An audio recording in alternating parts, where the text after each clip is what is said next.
Hello students, তো নিশ্চয়ই তোমরা সবাই ভালো রয়েছো। তো আমরা দশম শ্রেণীতে ভৌতবিজ্ঞানে যেটা পড়াচ্ছিলাম, যে চ্যাপ্টারটা, যে চলতড়িৎ চ্যাপ্টারে আমরা চলতড়িতের যে ফলাফল বা তড়িৎ প্রবাহের যে ফলাফলটা নিয়ে আমরা আলোচনা করছিলাম।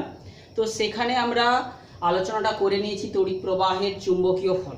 সেই ফলের যে বিপরীত ঘটনা হিসেবে আমরা যেটা আলোচনা করেছিলাম তড়িৎ চুম্বকীয় আবেশ, অর্থাৎ সেই আবিষ্ট তড়িৎ চালক বল, অর্থাৎ আবিষ্ট তড়িৎ প্রবাহ, এইগুলো আমরা জেনেছিলাম ফ্যারাডের প্রথম সূত্র দ্বিতীয় সূত্রের মধ্য দিয়ে। এবং সেই আবিষ্ট তড়িৎ চালক বলের যে দিকটা কোন দিকে হবে সেটা আমরা শক্তির সংরক্ষণ সূত্র থেকে, লেঞ্জের সূত্র থেকে কিন্তু আমরা বলতে পেরেছিলাম যে কোন দিকে তড়িৎ প্রবাহটা হবে। তো সেই তড়িৎ প্রবাহের যে আবিষ্ট তড়িৎ প্রবাহের যে অভিমুখটাকে সহজে জানার জন্য বিজ্ঞানী ফ্লেমিং কিন্তু ডান হাতের সূত্র তিনি দিয়েছিলেন। অর্থাৎ যে আবিষ্ট তড়িৎ চালক বল, যেটা আমরা দেখেছিলাম, এই আবিষ্ট হচ্ছিল তড়িৎ চালক একটা বলটা। সেই যখন তড়িৎ চালক বল একটা আবিষ্ট হচ্ছে, তাহলে ওই আবিষ্ট তড়িৎ চালক বল তড়িৎ পাঠাতে সক্ষম। এবং এই যে আবিষ্ট তড়িৎচালক বলের উৎপত্তিটাকে আমরা যদি কোনো একটা যন্ত্রে ব্যবহার করে তড়িতের উৎস হিসাবে সেটা কিন্তু কাজ করবে। তো প্রকৃতপক্ষে যেটা আমরা তড়িৎচালক বলের সৃষ্টিটাকে হাতিয়ার করে, যে আবেশ পদ্ধতিতে যেটা সৃষ্টি হচ্ছিল সেটাকে হাতিয়ার করে যে যন্ত্রটা তড়িতের উৎস হিসাবে একটা যে যন্ত্র আমরা তৈরি করে থাকি সেটাকে বলা হচ্ছে জেনারেটর। তো এই আবিষ্ট তড়িৎচালক বলের যে দিকটা কোন দিকে হচ্ছে, দিকটা আমরা বলেছিলাম যে লেঞ্জের সূত্র থেকে, লেঞ্জের সূত্র, এই লেঞ্জের সূত্র থেকে আমরা কিন্তু বলতে পেরেছিলাম। কিন্তু প্রকৃতপক্ষে দিকটাকে সহজে মনে রাখার জন্য বিজ্ঞানী ফ্লেমিং কিন্তু একটা সূত্র দিয়েছিলেন, যে আবিষ্ট তড়িৎচালক বলের যে দিকটা বা সেটা কিন্তু আমরা আরেকটা সূত্র থেকে সহজে বলবো। যেমন ভাবে ওরেস্টেডের পরীক্ষার ফলাফলকে জানার জন্য আমরা অ্যাম্পিয়ারের সন্তরণ নিয়ম কিংবা ডান হাতের মুষ্টি নিয়ম শিখেছিলাম, ঠিক একইভাবে চুম্বক ক্ষেত্রের মধ্যে একটা পরিবাহীর গতির অভিমুখ জানার জন্য যেমনভাবে ফ্লেমিংয়ের বামহস্ত নিয়ম শিখেছিলাম, ঠিক একইভাবে আবিষ্ট তড়িৎচালক বল যেভাবে উৎপন্ন হয়, কোন দিকে উৎপন্ন হয় সেটা জানার জন্য যে সূত্রটা, সেটা হচ্ছে ফ্লেমিংয়ের ডান হস্ত নিয়ম। বিজ্ঞানী ফ্লেমিং এর ডান হস্ত নিয়ম দিয়েছিলেন।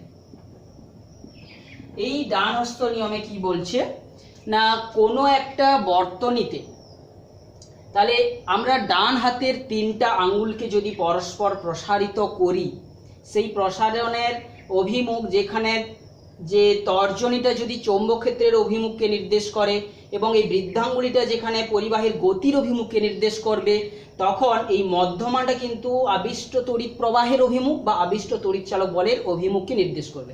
তো আবিষ্ট তড়িৎচালক বল যেদিকে উৎপন্ন হবে সেই দিক বরাবর তো আবিষ্ট তড়িৎ প্রবাহ হতে থাকবে। তো আবিষ্ট তড়িৎ প্রবাহের অভিমুখ কিন্তু এই ডান হস্ত নিয়ম থেকে কিন্তু আমরা পেয়ে যাব সহজে, যেটা লেঞ্জের সূত্র থেকে আমাদের বুঝতে অনেক কষ্ট হচ্ছিল।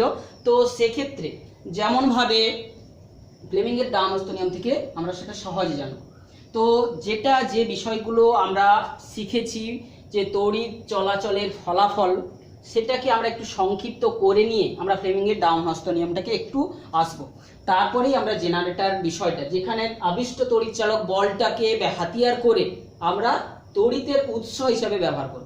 এবং সেই তড়িতের উৎসটা আমরা অল্টারনেটিং কারেন্ট, অর্থাৎ যেই তড়িতের দিকটা অল্টার টাইম অন্তর অন্তর চেঞ্জ হবে সেই রকম উৎসও তৈরি করতে পারি। আবার কিনা যেই তড়িতের প্রবাহের দিকটা চেঞ্জ হবে না, সবসময় একই দিকে হবে, সেই রকমের উৎসও আমরা তৈরি করতে পারি এই আবিষ্ট তড়িৎচালক বলের যে প্রক্রিয়াকে কেন্দ্র করে। তো আমরা যে বিষয়টাকে একটু সংক্ষেপে করে নিচ্ছি, যেখানে আমরা ওরেস্টেডের পরীক্ষার ফলাফলগুলোকে জানার জন্য, যেখানে যে সূত্রগুলো তার চৌম্বক ক্ষেত্রের দিকটা জানার জন্য যে সূত্রগুলো জেনেছিলাম, বি এর দিকটাকে জানার জন্য, সেখানে আমরা অ্যাম্পিয়ারের সন্তরণ নিয়ম কিংবা হচ্ছে ডান হাতের মুষ্টি নিয়ম, এই দুটো নিয়ম দিয়ে কোনো একটা তড়িৎ পরিবাহী তারের দিকে কারেন্ট গেলে তার চারপাশে কোনখানে কোন দিকে চৌম্বক ক্ষেত্র তৈরি হয় তার দিকগুলো আমরা জানতে পারি। ঠিক আছে, এটা জেনেছিলাম। ওরস্টেডের পরীক্ষা অর্থাৎ তড়িৎ প্রবাহের চুম্বকীয় ফল। তড়িৎ প্রবাহের চুম্বকীয় ফল। এই তড়িৎ প্রবাহের চুম্বকীয় ফলের একটা ঘটনা ছিল ওরস্টেডের পরীক্ষা। এই চুম্বকীয় ফলের আর একটা বিপরীত ঘটনা ছিল কি, বিপরীত নয়, এই ঘটনার আর একটা পার্শ্ববর্তী ঘটনা, অর্থাৎ যে ক্ষেত্রে বলছিলাম পরিবাহীর উপর চুম্বকের ক্রিয়া, পরিবাহীর উপর, অর্থাৎ এই ক্ষেত্রে পরিবাহীটাকে আমরা মুভ করার সুযোগ দিচ্ছিলাম, পরিবাহীর উপর চুম্বকের ক্রিয়া।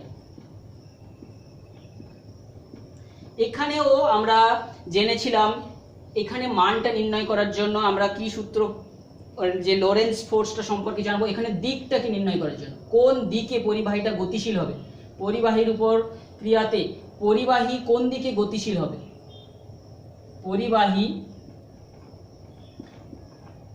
পরিবাহীর গতির অভিমুখ। এইটা আমরা জানতে পেরেছিলাম কার সাহায্যে, ফ্লেমিং এর বাম হস্ত নিয়ম। বাম হস্ত নিয়ম। এই দুটো ঘটনা প্রকৃতপক্ষে ছিল তড়িৎ প্রবাহের চুম্বকীয় ফল, যার একটাকে আমরা চুম্বক শলাকাটে যেখানে আমরা ঘুরার সুযোগ দিচ্ছিলাম, চুম্বকটা মুক্ত ছিল, তড়িৎ প্রবাহটা ফিক্সড ছিল, সেটা ওরস্টেডের পরীক্ষা।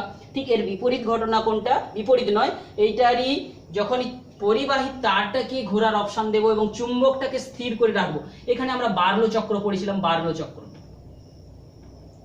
এখানে সেই চক্রের ঘূর্ণনটা আমরা জানার চেষ্টা করেছিলাম, তাই তো? সেই চক্রের ঘূর্ণনের অভিমুখ জানার জন্য আমরা এক্ষেত্রে ফ্লেমিং এর বাম হস্ত নিয়ম এবং এই তড়িৎ প্রবাহের চুম্বকীয় ফলের ঠিক বিপরীত ঘটনা যেটাকে বলা হচ্ছে তড়িৎ চুম্বকীয় আবেশ। তড়িৎ চুম্বকীয় আবেশ, তড়িৎ চুম্বকীয় আবেশ। এবং এই তড়িৎ চুম্বকীয় আবেশে তাহলে কি হচ্ছে, তড়িৎ প্রবাহের চুম্বকীয় ফলের ঠিক বিপরীত ঘটনা। এক্ষেত্রে আমরা ফ্যারাডের সূত্র জেনেছিলাম, সেই ফ্যারাডের সূত্র থেকে যে আবিষ্ট তড়িৎচালক বলের যে অভিমুখটা আমরা সেটা কিন্তু জানতে পারিনি, সেইটাকে বিজ্ঞানী জানানোর জন্য লেঞ্জের যে সংরক্ষণ সূত্র, লেঞ্জের শক্তির সংরক্ষণ সূত্র থেকে আমরা কিন্তু বলতে পেরেছিলাম যে কোন দিকে হবে আবিষ্ট তড়িৎচালক বলের অভিমুখটা। এই লেঞ্জের যে শক্তির সংরক্ষণ সূত্র থেকে আমরা কিন্তু এই ই এর দিকটাকে কিন্তু আমরা বলে ফেলতে পারি। কিন্তু এই দিকটাকে মনে রাখার সুবিধার্থে, যেমন ভাবে ওরস্টেডের পরীক্ষার ফলাফলটাকে সুবিধার্থে মনে রাখার জন্য অ্যাম্পিয়ারের নিয়ম কিংবা ডান হাতের মুষ্টি নিয়ম এসেছিল, ঠিক একইভাবে লেঞ্জের শক্তির সংরক্ষণ সূত্রটাকে, যার সাহায্যে আবিষ্ট তড়িৎচালক বলের অভিমুখটা জানা যাচ্ছিল, কিন্তু মনে রাখার ক্ষেত্রে একটু অসুবিধা হচ্ছিল, কিভাবে হঠাৎ করে আমরা কি করে জেনে যাব যে এই দিকে তড়িৎ প্রবাহটা হবে, সেটা জানার জন্য ফ্লেমিং এর ডান হস্ত নিয়ম। বোঝা গেছে? ফ্লেমিং এর ডান হস্ত নিয়ম, এই ফ্লেমিং এর ডান হস্ত নিয়মটা আজকে আমরা জানি এবং সেই আবিষ্ট তড়িৎচালক বলের অভিমুখটা যেখানে আমরা সহজে জানার চেষ্টা করব, ফ্লেমিং এর ডান হস্ত নিয়ম। ফ্লেমিং এর ডান হস্ত নিয়মে কি বলছে বললাম, যদি ডান হাতের তিনটা আঙ্গুল মধ্যমা, তর্জনী এবং বৃদ্ধাঙ্গুলিকে পরস্পরের সঙ্গে প্রসারিত করি, তর্জনী যদি চৌম্বক ক্ষেত্রের অভিমুখ নির্দেশ করে, মধ্যমা বৃদ্ধাঙ্গুলি যদি পরিবাহীর গতির অভিমুখ নির্দেশ করে, সেই পরিবাহীটা মুক্ত হোক বা বদ্ধ হোক, যে গতিশীল হচ্ছে তার অভিমুখ নির্দেশ করে, তাহলে কোন দিকে ওই পরিবাহীর ভেতরে যে তড়িৎটা প্রবাহিত হবে বা আবিষ্ট তড়িৎচালক বল উৎপন্ন হবে সেটা মধ্যমা দ্বারা নির্দেশিত হবে। এটাই হচ্ছে ফ্লেমিং এর ডান হস্ত নিয়ম। তো এইটাকে আবার জেনারেটর রুলও বলা হয়। যেমন ভাবে ফ্লেমিং এর বাম হস্ত নিয়মটাকে মোটর নিয়ম বলে বলা হয়েছিল, ফ্লেমিং এর বাম হস্ত নিয়ম বা মোটর নিয়ম, ঠিক এক্ষেত্রে ফ্লেমিং এর ডান হস্ত নিয়মটাকে জেনারেটর নিয়মও বলা হয়, জেনারেটর নিয়ম। বোঝা গেছে? তো তিনটা পজিশনে ভিন্ন ভিন্ন ক্ষেত্রে যে তিনটা সূত্রগুলো পড়ছি সেইটা আমরা কিন্তু স্পষ্টভাবে তোমাদের মধ্যে ধারণাটাকে নিয়ে আসতে হবে, তারপরে তোমরা কিন্তু সেই সূত্রটাকে জানার চেষ্টা করবে। তো চলে আসছি ফ্লেমিং এর ডান হস্ত নিয়ম শিখে নেওয়ার পরে এই আবিষ্ট তড়িৎচালক বলের যে সৃষ্টি হওয়াকে কেন্দ্র করে কি করে জেনারেটর তৈরি করা হচ্ছে। তাহলে আমরা প্রথমে জেনারেটর বলছি কি, যে জেনারেটর হচ্ছে এমন একটা বৈদ্যুতিক যন্ত্র যেখানে তড়িৎ চুম্বকীয় আবেশকে আবেশের সাহায্য নিয়ে তড়িৎচালক বলটাকে উৎপন্ন করা হচ্ছে এবং সেটা একটা তড়িতের উৎস হিসাবে কাজ করছে। তাহলে জেনারেটর মানে কি? একটা তড়িতের উৎস। তাহলে এই উৎসটা আমরা এসি জেনারেটরও করতে পারি। AC generator, AC alternating current সম্পর্কে আমরা বলেছি, যে কারেন্টের মানটা অর্থাৎ যে প্লাস থেকে ভ্যারি করবে মাইনাসে ভ্যারি করে যাবে একটা নির্দিষ্ট সময় অন্তর অন্তর, এইটাকে বলা হবে এসি কারেন্ট, অল্টারনেটিং কারেন্ট। অর্থাৎ একটা নির্দিষ্ট টাইম অন্তর অন্তর কিন্তু তার হচ্ছে যে অভিমুখ চেঞ্জ হচ্ছে। এই এখানে এই দিকটা যতক্ষণ পর্যন্ত আছে এটা প্লাস দিকে আছে, আবার এই দিকে যখনই চলে আসছে এটা অতক্ষণ পর্যন্ত মাইনাস দিকে আসছে। তাহলে একটা নির্দিষ্ট টাইম অন্তর অন্তর কিন্তু এটা কিন্তু পরিবর্তিত হবে। এই এসি জেনারেটর আমরা তৈরি করব কি করে? বা এসি কারেন্ট হোক বা এসি ইএমএফ হোক, আমরা ইএমএফ যদি তৈরি করতে পারি সেই ইএমএফ এর জন্যই তড়িৎ প্রবাহটা হবে। অর্থাৎ এসি জেনারেটর মানে কি? এসি ইএমএফ এখানে আমরা উৎপন্ন করব। তো এক্ষেত্রে সেই তড়িৎ চুম্বকীয় আবেশকে কাজে লাগাবো। এই জেনারেটরের মূল চারটি যে বর্ণনাতে আমরা চারটি অংশ পাবো। কি চারটি সেই অংশ? একটা চাপ থাকবে হচ্ছে কি স্থায়ী ক্ষেত্র চুম্বক, একটা স্থায়ী ক্ষেত্র চুম্বক, ক্ষেত্র প্রদানকারী একটা চুম্বক থাকবে, স্থায়ী ক্ষেত্র চুম্বক চুম্বক থাকবে, যেটা একটা স্থায়ী তড়িৎ ক্ষেত্র সে সৃষ্টি করে রাখবে। অর্থাৎ এটাকে আমরা বলছি কি যে একটা হচ্ছে ক্ষেত্র চুম্বক, যাকে শুধু বলছি একটা ক্ষেত্র চুম্বক। দ্বিতীয় একটা বিষয় থাকবে কি আর্মেচার। তাপ আর্মেচার কথাটার অর্থ যে তারের কুণ্ডলী, আর্মেচার অর্থাৎ কি তামার তারের কুণ্ডলী। এই কুণ্ডলীটা যে তামার হতে হবে তা নয়, আমরা তামার হলে কোয়েলের দাম বেশি পড়ে যাবে, আর না হলে অন্য যে পরিবাহী ধাতুগুলো হয়ে থাকে অ্যালুমিনিয়ামেরও হতে পারে কয়েলটা, সেটার দাম একটু কম হবে। আচ্ছা, আর একটা জিনিস থাকবে কি স্লিপ রিং। স্লিপ করে যেতে পারবে এমন একটা রিং থাকবে যেটাকে বলা হচ্ছে slip ring. Slip ring, slip করবে এমন একটা রিং যেখানে তারটা স্লিপ করে করে চলে যাচ্ছে, স্লিপ রিং। আর্মেচার মানে কি? আমরা একটা তারের কুণ্ডলী বলছি। এই তারের কুণ্ডলীটা অনেক সময় কি করা হয়, কাঁচা লোহার দণ্ডের উপর কিন্তু অন্তরিত তামার তারকে বেঁধে করে চারকোনা ভাবে জড়িয়ে জড়িয়ে করা হয়ে থাকে এবং তার দুটো প্রান্ত বের করে নেওয়া হচ্ছে। এটা হচ্ছে তামার তারের কুণ্ডলী। আর ক্ষেত্র চুম্বক কি? এক প্রকারের স্থায়ী চুম্বক, যেখানটা থেকে আমরা ধরতে পারি যে এই একটা স্থায়ী চুম্বক, বোঝা গেছে? আর একটা স্থায়ী চুম্বক,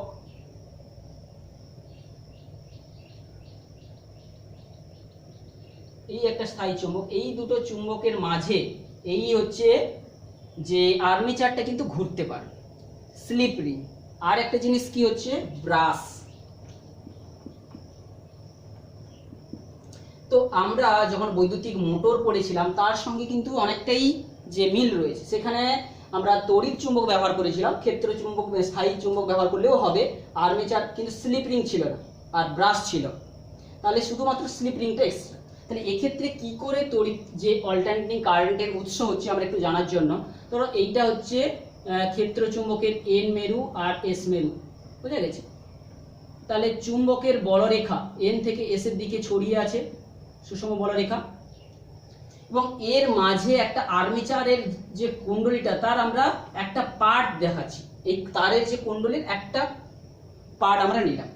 এই একটা পার্ট যে তারের দু প্রান্ত তো দুটো স্লিপ রিং সঙ্গে যুক্ত থাকে। স্লিপ রিংটা কি জিনিস?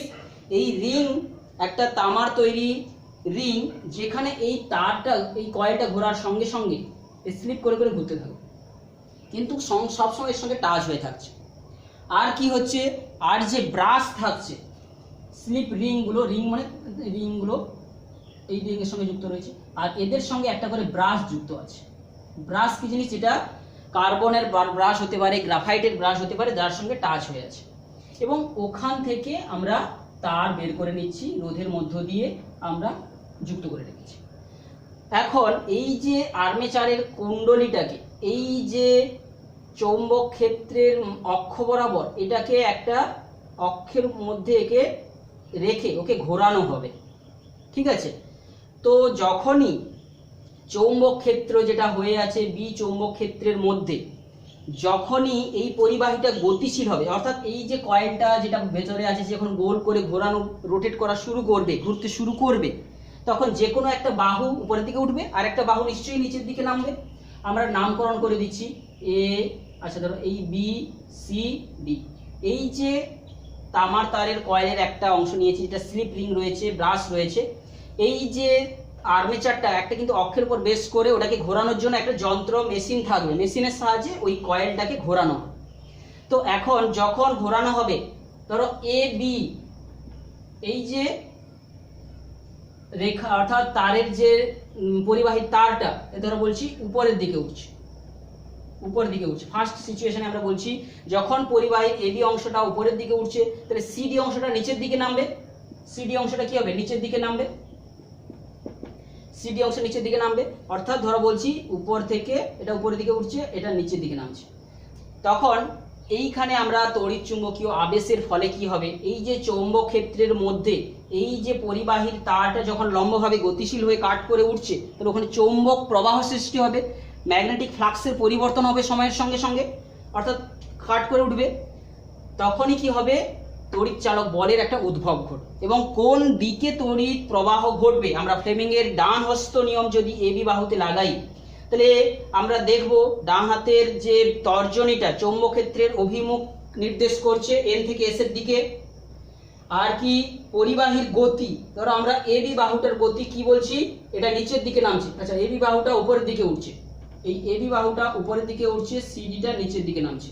তাহলে এবি বাহুটা যখন উপরের দিকে উঠছে, তাহলে পরিবাহীর গতিটার অভিমুখ উপরের দিকে আমাদের ডান হাতের সূত্র অনুযায়ী। তাহলে তর্জনী হচ্ছে চৌম্বক ক্ষেত্রের অভিমুখে এই দিক থেকে এদিকে নির্দেশ করছে, পরিবাহীর গতি এই নিচের দিক থেকে উপরের দিকে, এই এবি বাহুটা উপরের দিকে উঠছে, তাহলে গতির অভিমুখ নির্দেশ করছি। তাহলে তড়িৎ প্রবাহের অভিমুখ, আবিষ্ট তড়িৎ প্রবাহের অভিমুখ দেখতে পাচ্ছি এ থেকে বি এর দিকে। ঠিক একই রকম ভাবে সিডি বাহুতে আমরা যদি ফ্লেমিংয়ের ডান হস্ত নিয়মটাকে অ্যাপ্লাই করি, সিডি ক্ষেত্রে এই যে তড়িৎ প্রবাহের চৌম্বক ক্ষেত্রের অভিমুখ এই তর্জনী বরাবর ঠিক আছে, আর হচ্ছে কি পরিবাহীর গতির অভিমুখ কিন্তু নিচের দিকে। তাহলে আমাকে আঙুলটাকে যদি ঘুরিয়ে নিচের দিকে করি, বৃদ্ধাঙ্গুলিটাকে, তাহলে দেখতে পাচ্ছ আমাদের মধ্যমাটা যেটা আবিষ্ট তড়িৎ চালক বল বা তড়িৎ প্রবাহের অভিমুখ নির্দেশ করবে এই দিক বরাবর, অর্থাৎ সেই দিক থেকে হয়ে এদিকে আসবে, অর্থাৎ সি থেকে ডির দিকে আসবে। তাহলে যখন কয়েলটাকে আমরা কোনো যন্ত্রের সাহায্যে ঘোরাবো, যে এখানে এবিটা উপরের দিকে উঠছে, সিডিটা নিচের দিকে নামছে, তখন কি হবে, এবি বাহুতে এ থেকে বির দিকে, এ থেকে বির দিকে তড়িৎ প্রবাহ, আর সিডি অংশে কি হবে, সি থেকে ডি এর দিকে, সি থেকে ডি এর দিকে তড়িৎ প্রবাহ হবে। এই তড়িৎ প্রবাহের অভিমুখটা আমরা ফ্লেমিংয়ের ডান হস্ত নিয়ম থেকে বললাম। তাহলে এই তড়িৎ প্রবাহ যেটা হবে এই দিক থেকে ঘুরে এসে এই দিক হয়ে ঘুরে, যেটা এই রিং হয়ে চলে আসবে, এই রিং হয়ে তাহলে যাবে কোন দিকে, এইটা দিয়ে যাচ্ছে মানে কত, এইটা দিয়ে ঢুকছে আর এটা দিয়ে বেরিয়ে আসছে, এই দিক দিয়ে ঢুকে এই দিক দিয়ে ঘুরে এই দিক হয়ে এসে এই দিক দিয়ে বেরিয়ে আসছে। তাহলে একটা দিকে কারেন্ট পাবো আমরা, ধরো এই ক্লকওয়াইজ কারেন্টটা পাচ্ছি। ধরো এই কারেন্টের মানটাকে আমরা ধরো একটা অ্যামমিটার লাগিয়ে রেখেছি, কত কারেন্ট যাচ্ছে সেটাকে আমরা দেখলাম, পজিটিভ মান দেখাচ্ছে, ধরো এই দিকটা পজিটিভ মান। একটা অ্যামমিটারের জিরো পার্ট, জিরো থেকে এই দিকটা ধরো পজিটিভ আর এই দিকটা হচ্ছে নেগেটিভ, তাহলে এই দিকটা পজিটিভ এই দিকে নেগেটিভ। তাহলে ফার্স্ট সিচুয়েশনে পজিটিভ দিকে কারেন্ট গেল, যতক্ষণ পর্যন্ত কয়েলটা এই চৌম্বক ক্ষেত্রকে কাটতে থাকবে, কাট করতে করতে থাকবে, যখন সবচেয়ে বেশি পরিমাণ কাট করবে তখন কিন্তু কি হবে, যে সবচেয়ে বেশি আবিষ্ট তড়িৎ চালক বল উৎপন্ন হবে বা আবিষ্ট তড়িৎ প্রবাহ উৎপন্ন হবে। তাহলে কম থেকে ধীরে ধীরে ধীরে ধীরে বেশি সর্বোচ্চ হবে, আবার 90 ডিগ্রি পর্যন্ত হলো, আবার যখন ধীরে ধীরে ধীরে ধীরে 180তে চলে যাবে, বোঝা গেছে। এই কয়েলটা সিডি পজিশন থেকে ঘুরে যখন বাড়তে বাড়তে বাড়তে বাড়তে বাড়তে বাড়তে ম্যাক্সিমাম এসে যাওয়ার পরে আবার এতে হয়ে যাবে, তখনও কিন্তু আবার জিরো হয়ে যাবে।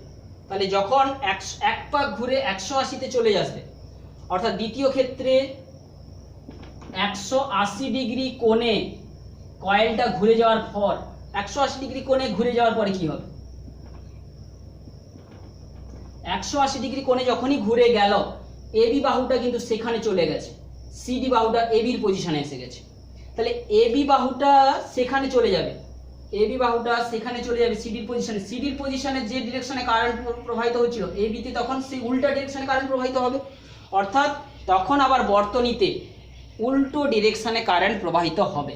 অর্থাৎ আমরা যদি পরের ছবিটাকে আরেকবার ছোট্ট করে এঁকে নিই তোমাদের সুবিধার্থে, বোঝার সুবিধার্থে, তাহলে দেখব যে এই চৌম্বক ক্ষেত্র যেটা NN ছিল, এই NN চৌম্বক ক্ষেত্রে এই যে কয়েলটা বর্তমানে চলে আসবে, এই দিকে হয়ে আসবে B আর A, আর এই দিকে চলে আসবে D আর C।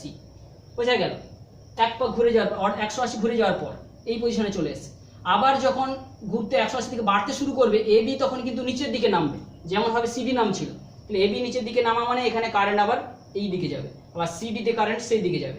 তাহলে দেখতে পাচ্ছিলাম 180 ডিগ্রি এর পরে কি হচ্ছে না, AB তে কারেন্ট হচ্ছে নিচের দিকে যাবে, যেখানে AB তে কারেন্ট প্রথমে উল্টো দিকে যাচ্ছিল, তাহলে এক্ষেত্রে কারেন্ট আবার উল্টো ডিরেকশনে প্রবাহিত হবে। তো এইভাবে প্রত্যেক 360 ডিগ্রির মধ্যে 180 ডিগ্রি পর্যন্ত যদি প্লাস ডিরেকশনে কারেন্ট উৎপন্ন হতো, আবার একটা ডিরেকশন আসবে মাইনাস 180 থেকে শুরু করে 360 পর্যন্ত উল্টো ডিরেকশনে কারেন্ট উৎপন্ন। তো এই চৌম্বক ক্ষেত্রকে অতিক্রম করার সময় এই যে ফ্লাক্সের কথা বলেছি, শুধু চৌম্বক ক্ষেত্র এবং এই কয়েলের যে এরিয়া, এই কয়েলটার এরিয়ার গুণফলকে বলা হচ্ছে চৌম্বক প্রবাহ। এই চৌম্বক প্রবাহটা যখন, এই ক্ষেত্রফলটা যখন এইভাবে থাকবে, তখন কিন্তু সবচেয়ে বেশি পরিমাণে বলরেখাগুলো কাট করে আসবে, তখন কিন্তু সবচেয়ে ম্যাক্সিমাম কারেন্টগুলো পাবো। অর্থাৎ কি, এই চৌম্বক প্রবাহের পরিবর্তনটা যখন কয়েলটা ঘুরতে থাকবে, এরিয়াটা যেহেতু চেঞ্জ হতে থাকছে বিভিন্ন সময়, এই যে ফাই এর মানটা কিন্তু সময়ের সঙ্গে সঙ্গে চেঞ্জ হবে। তো সেই জন্য সময়ের সঙ্গে সঙ্গে ফাই এর মানটা চেঞ্জ হওয়া মানে কি, ই এর মানটা কিন্তু চেঞ্জ হতে থাকবে, ই এর মান চেঞ্জ হতে থাকবে। অর্থাৎ তড়িৎ প্রবাহের মানটা ধীরে ধীরে বাড়তে বাড়তে ম্যাক্সিমাম হবে, আবার কমতে জিরো হবে, আবার ম্যাক্সিমাম হবে জিরোর দিকে। তো এইভাবে একটা অল্টারনেটিং কারেন্টের সোর্স হিসাবে আমরা কিন্তু পেয়ে যাব। তো একইভাবে আমরা যখন ডিসি জেনারেটর তৈরি করব, ডিসি জেনারেটরের ক্ষেত্রে কি থাকবে, তো সেক্ষেত্রে একই ডিরেকশনে কারেন্টটা যাতে করে সব সময় পেতে পারি, তার জন্য আমাদেরকে একটু সামান্য মডিফিকেশন করতে হবে। ডিসি জেনারেটরে কি করব, এখানেও ঠিক একই রকম জিনিসগুলো থাকবে। স্থায়ী চুম্বক থাকবে, বা চুম্বক ক্ষেত্র সৃষ্টি করার জন্য স্থায়ী চুম্বক ক্ষেত্র সৃষ্টিকারী চুম্বক থাকবে। আর্মেচার তো থাকবে। তৃতীয়ত এইখানে থাকবে স্লিপ রিং, থাকবে না, স্লিপ রিং এর পরিবর্তে থাকবে কমিউটেটর। কমিউট করে দেবে,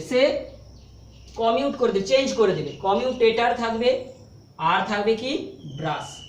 তাহলে দেখতে পাচ্ছ শুধু কমিউটেটরের পরিবর্তনটা ঘটে যাবে। তো এক্ষেত্রে ছবিটা আমরা যদি দেখি, এই কমিউটেটরের পরিবর্তে ব্রাশের স্লিপ রিং এর পরিবর্তে যদি একটা কমিউটেটর লাগানো থাকে, একটা অর্ধচন্দ্রাকৃতি অংশ, এইদিকে একটা অর্ধচন্দ্রাকৃতি অংশ যাদের সঙ্গে যুক্ত আছে, এবং এদের মধ্য দিয়ে ব্রাশ যুক্ত আছে, ব্রাশ দিয়ে একটা তার, এই পাশে যে একটা ব্রাশ যুক্ত আছে, এই ব্রাশ দিয়ে আরেকটা তার যুক্ত আছে। তাহলে এক্ষেত্রে ঘটনাটা কি হবে, জেনারেটরে এক্ষেত্রেও সেই তড়িৎচুম্বকীয় আবেশ এবং ফ্লেমিং এর ডান হস্ত নিয়মের দ্বারা কি করে তড়িৎ প্রবাহটা হবে ঠিক একই রকম। যখন ফার্স্ট বর্ণনাতে কি দেখবো যে কি করে কার্যনীতিটা কিভাবে হচ্ছে, যখন কয়েলটা ঘোরানো হচ্ছে, কোনো যান্ত্রিক পদ্ধতিতে যখন কয়েলটাকে ঘোরানো হচ্ছে, অর্থাৎ যখন এবি নিচের দিকে ধরো নামছে, এবি ধরো উপরের দিকে উঠছে উপর, আর সিডি নিচের দিকে নামছে, তাহলে এবি যখন উপরের দিকে উঠছে, সেই ডান হাতের ফ্লেমিং এর ডান হাতের নিয়ম অনুযায়ী কিন্তু সেই উপরের দিকে কারেন্ট, আর হচ্ছে এই দিকে নিচের দিকে কারেন্ট হয়ে গিয়ে, তাহলে একটা নির্দিষ্ট দিকে কারেন্ট যাবে, এই দিকে কারেন্ট গিয়ে এই দিক হয়ে ঘুরে গিয়ে এই দিকে আসছে। কিন্তু যখনই 180 ডিগ্রি ঘুরে যাবে, তখন কিন্তু এবি পজিশনটা সিডির পজিশনে চলে যাবে, ঠিক আছে, কিন্তু এই যে অর্ধচন্দ্রাকৃতি পাথটা কিন্তু চেঞ্জ হয়ে যাবে। অর্ধচন্দ্রাকৃতি যে কমিউটেটরের যে পাথটা লাগানো আছে, সেটা ঘুরে উল্টা হয়ে যাবে, সেটা তখন এখানে চলে যাবে। অর্থাৎ কি হবে, কারেন্টটা কিন্তু সর্বদা একই ডিরেকশনে কিন্তু প্রবাহিত হতে থাকবে। অর্থাৎ কি, এই এবিটা যখনই তারটা যখন সিডি পজিশনে চলে আসবে, তখন সিডি যে অংশটা এই কমিউটেটরের যে ব্রাশের সঙ্গে যুক্ত হয়ে যাবে। অর্থাৎ দিকটা কিন্তু সবসময় তড়িৎ প্রবাহের অভিমুখটা সর্বদাই একই থাকবে। তো এক্ষেত্রে আমরা কমিউটেটর লাগিয়ে ফ্লেমিং এর ডান হস্ত নিয়ম থেকেও কিন্তু আমরা বলতে পারি যে একই ডিরেকশনে সর্বদাই কারেন্ট প্রবাহিত হবে। তো এই যে এসি জেনারেটর বা ডিসি জেনারেটর আমরা জানলাম। তো এক্ষেত্রে আমরা এই যে তড়িৎচুম্বকীয় আবেশকেই কাজে লাগিয়েই আমরা যে বড় বড় যে তাপবিদ্যুৎ কেন্দ্র হোক, জলবিদ্যুৎ কেন্দ্রগুলো হোক তৈরি হয়েছে, সেখানেও কি করা হচ্ছে আমরা একটু যার বেসিক জিনিসটা আমরা জেনে নিতে চাইছি। তাহলে এক্ষেত্রেও আমাদের জেনারেটরের ভেতরে যেরকমভাবে তড়িৎচুম্বক ক্ষেত্র, আর্মেচারের কুণ্ডলী কিংবা যে স্লিপ রিং থাকছে, এখানেও ঠিক সেই একই রকম পদ্ধতিতে সব কিছুই থাকবে। তো তাপবিদ্যুতে কি হয়, তাপবিদ্যুৎ কেন্দ্রে কি করা হয় না, তাপবিদ্যুৎ কেন্দ্রে কয়লাকে পুড়ানো হয়। কয়লাকে পুড়িয়ে যে তাপ শক্তি পাবো, সেই তাপ শক্তির সাহায্যে জলকে বাষ্প করা হচ্ছে। সেই বাষ্পটাকে কি করা হচ্ছে, টারবাইনের ব্লেডের উপর পাঠানো হচ্ছে। এই যে তামার তারের যে কুণ্ডলী বা কয়েল তৈরি করে রেখেছি, কয়েলের এক সাইডে কি করা হচ্ছে, সেটাকে ঘোরানোর জন্য ব্লেড লাগানো আছে। ধরো ফ্যানের ব্লেড যেভাবে লাগানো থাকে, সেই ব্লেডের উপরে এই স্টিমগুলোকে পাঠানো হচ্ছে।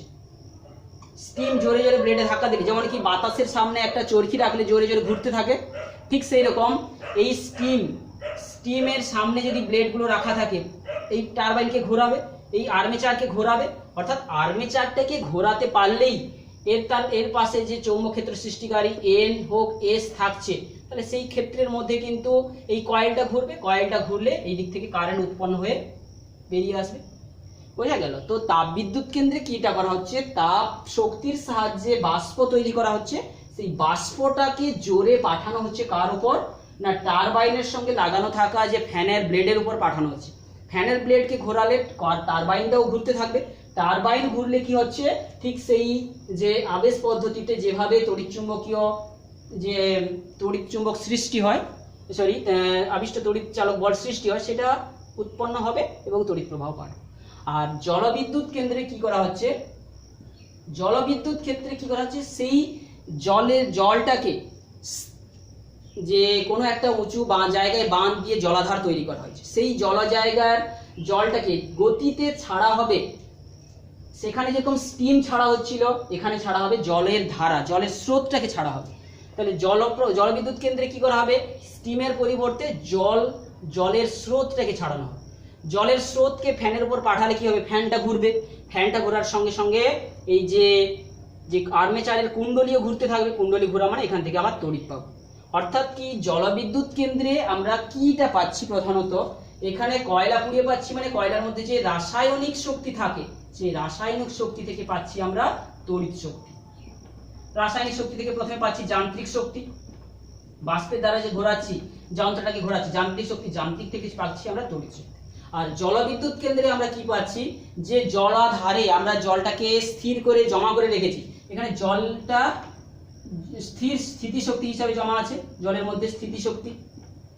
এই স্থিতিশক্তিটা কি হচ্ছে, যান্ত্রিক শক্তি অর্থাৎ গতিশক্তি তাকে দেওয়া হচ্ছে। গতিশক্তি উঁচু জায়গা থেকে ফেলা হচ্ছে, গতিশক্তি পাচ্ছে। সেই গতিশক্তির জন্য টারবাইন ঘুরছে, টারবাইন ঘুরিয়ে সেখান থেকে তড়িৎ পাচ্ছে। কি বলছি বোঝা গেল? মূল ভেতরের যে তড়িৎ উৎপন্ন হওয়ার নিয়মগুলো সেই জেনারেটরের নিয়ম অনুযায়ী হচ্ছে, কিন্তু যে প্রক্রিয়ায় সেই তামার তারের কুণ্ডলী অর্থাৎ যাকে আর্মেচার বলছি, সেটাকে ঘোরানো হচ্ছে, তার উপর ভিত্তি করে আমাদের জলবিদ্যুৎ আর তাপবিদ্যুৎ এই দুটো নাম দেওয়া হয়েছে। তো নিশ্চয়ই এখানে তাপবিদ্যুৎ জলবিদ্যুৎ পড়ার পরে তোমরা নিশ্চয়ই যে জেনারেটরের সঙ্গে মোটরের একটা পার্থক্য তোমরা বুঝেছো। মোটরের ক্ষেত্রে যেখানে তড়িৎ পরিবাহিতে গতি সৃষ্টি হচ্ছিল, আর এক্ষেত্রে জেনারেটরে কি করা হচ্ছে, তার মধ্যে আবিষ্ট তড়িৎচালক বলটাকে উৎপন্ন করা হচ্ছে। পরিবাহীটাকে গতি করিয়ে তার ভেতরে তড়িৎচালক বল সৃষ্টি করা হচ্ছে। তাহলে সেটা ছিল চৌম্বক ক্ষেত্রের মধ্যে পরিবাহীর গতিকে কাজে লাগিয়ে মোটর তৈরি করা হয়েছিল। আর এক্ষেত্রে কি করা হচ্ছে, পরিবাহীর গতির জন্য চৌম্বক ক্ষেত্রের মধ্যে তার মধ্যে যে আবিষ্ট তড়িৎচালক বল সৃষ্টি হয় তাকে কাজে লাগিয়ে জেনারেটর তৈরি করা হচ্ছে।